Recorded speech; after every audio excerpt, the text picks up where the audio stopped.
Hello and welcome to another view from the cab, and today I want to talk about cigarettes and cigars and tobacco related products, mostly cigarettes. We'll just use the cover-all term cigarettes.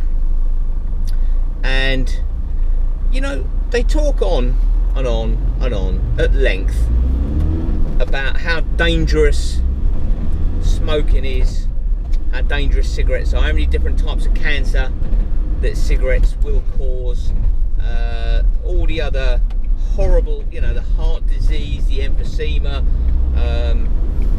all the other associated terrible illnesses that smoking can cause or does cause, and why it's a good idea to stop straight away, and and all the rest of it. And that leads me to one question. Why do they still keep selling cigarettes? If cigarettes are as dangerous to our health as they say, why do they keep allowing them to be sold? They don't allow heroin to be sold because heroin is a dangerous drug, it's highly addictive, causes all kinds of illnesses.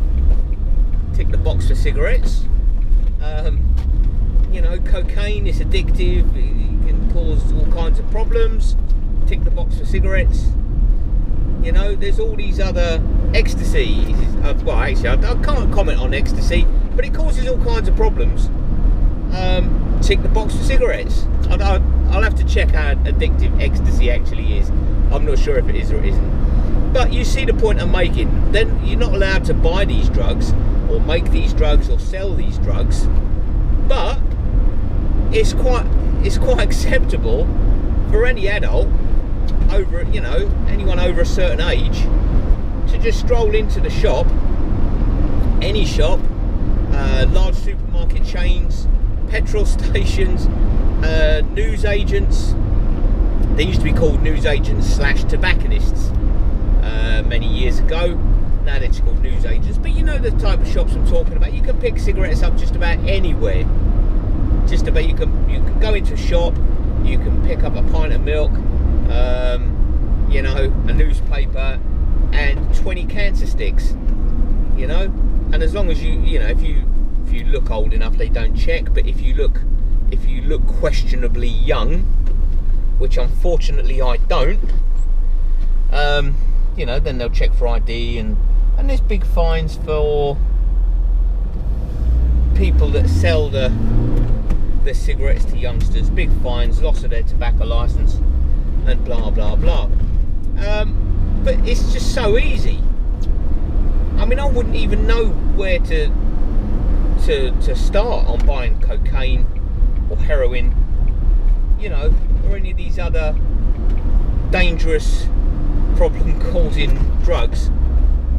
But yet this petrol station up here on the left, or even the one on the right, I could shoot into there and pick up 20 cancer sticks, no problem.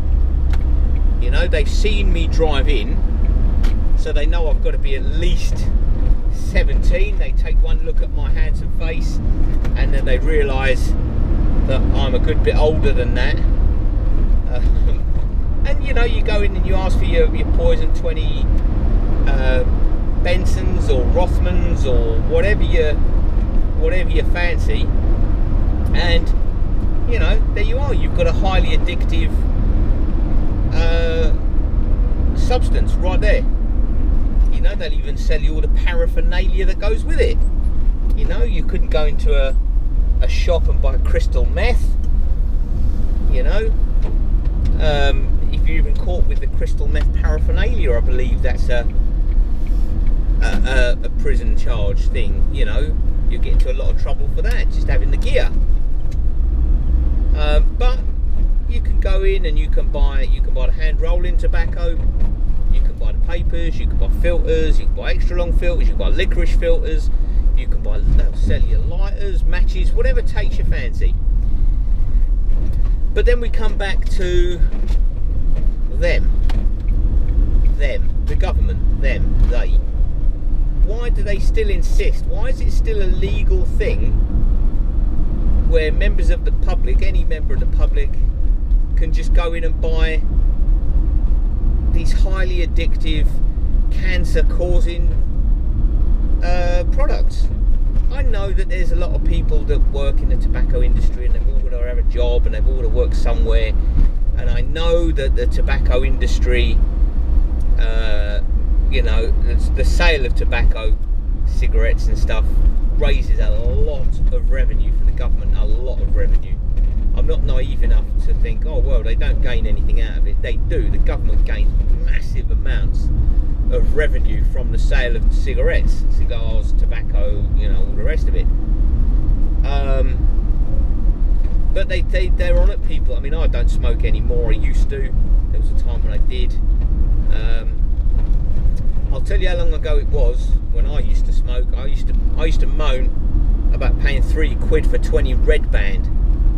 That's how long ago it was when I used to smoke. And now the prices are way over £9. £10 plus, I think, for Benson and Hedges, which is a lot of money. That's paying over £9 for a packet of cigarettes is a lot of money. But I mean, obviously everybody's got a choice, and they don't have to buy them, and they can give up like I did. They can just knock it on the head. It just seems that maybe it would be made easier for people to give up if they just simply couldn't buy them anymore. I mean, buying heroin is obviously a very difficult thing because it's illegal. The government don't endorse it. Oh well, actually, that's a bit of a lie. They do. There's the medicinal form of heroin. Your morphine. That's all part of the same chemical family, as I understand it. My understanding is morphine is in that chemical element structure thing. Obviously, I didn't do chemistry at school, but you know what I mean.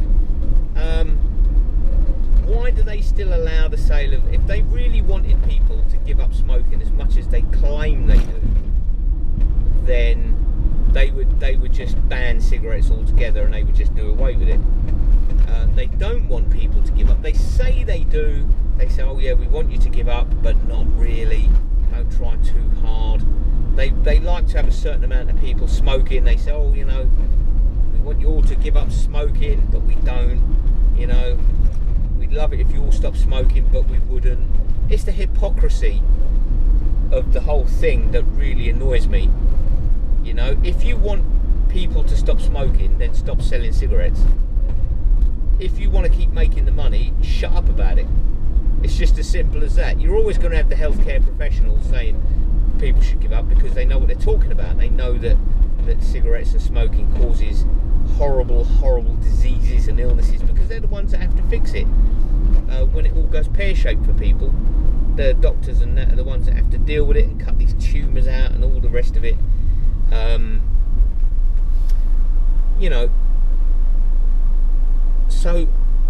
So either ban cigarettes or shut up about cigarettes. I know the healthcare professionals, they've got their duty to do. They want people to stop smoking. That's not who I'm talking about.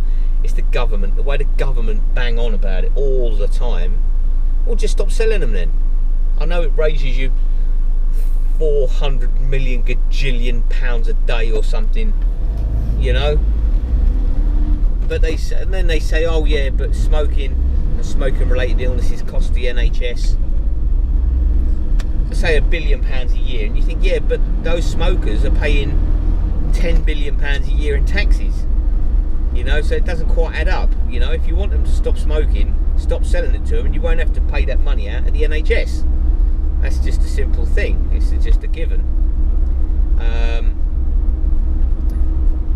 So that's just where it is for me. The hypocrisy of it all.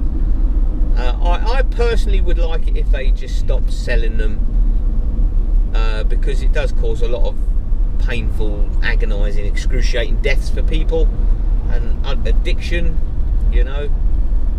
But there you go. That is just my view from the cab on this rather sunny and warm Thursday afternoon. Catch up with you next time.